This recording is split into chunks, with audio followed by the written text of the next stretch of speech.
વીજળીના અનેક ચમકારાઓ થયા, પણ ગિરિરાજજીને ઉની આંચ આવી નથી. બારે મેઘ ખાંગા થાય એટલે શું ખબર પડે છે તમને? ખ્યાલ આવે છે?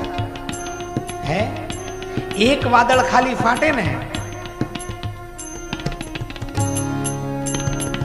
દાખલા તરીકે કોઈ એક મોટું ગામ કે નગર હોય, એના ઉપરનું એક વાદળ ફાટે ને એટલે લગભગ ઢીચણ અથવા કેડ સુધીના પાણી ભરાઈ જાય.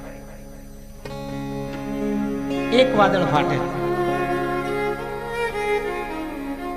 તો અહીંયા તો બારે મેઘ એટલે વાદળા છે જ નહીં, વચ્ચે સીધું પાણી. પણ છતાંય ગિરિરાજજીની કાંકરી હલી નથી. ઇન્દ્ર પોતે ઐરાવત ઉપર બેસી આવી અને વજ્ર વડે વીજળીને ગિરિરાજજી ઉપર ફેંકી રહ્યા છે, પણ એની કોઈ અસર ગિરિરાજજીને થઈ નથી.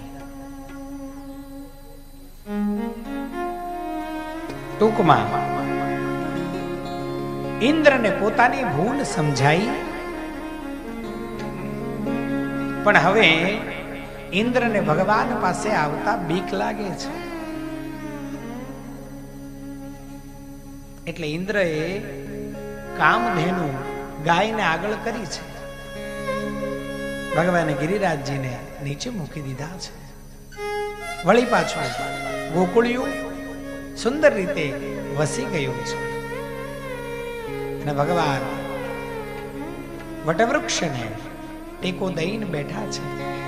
એ સમયે ઇન્દ્ર આવ્યો છે, કામધેનુને આગળ કરી, અને જ્યાં ભગવાને કામધેનુને જોઈ ત્યાં ભગવાનના માનસ પટલની અંદર રહેલો નજીવો જે ક્રોધ હતો ઓગળી ગયો છે.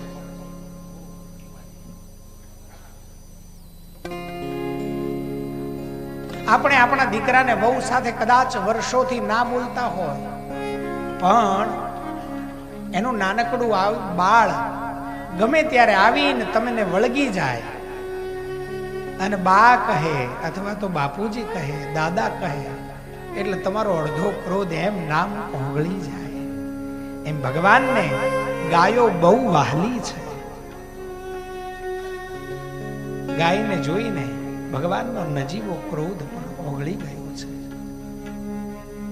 બરાબર ગાયની પાછળથી બે હાથ જોડી અને ઇન્દ્રએ સહેજ મોઢું બતાવ્યું ભગવાનને. બે હાથ જોડ્યા છે. हे अखिल लोक विश्राम, हम आपको पहचान नहीं सके, कृपा कीजिए, क्षमा कीजिए. हे नाथ, हे दयाना सागर, हे करुणा सिंधु, आपकी लीला अपरंपार है. તમારી લીલાને કોણ જાણી શકે નાથ? મારાથી બહુ મોટી ભૂલ થઈ, હું તમને ઓળખી ન શક્યો, મારી ભૂલને ક્ષમા કરો દીનાનાથ.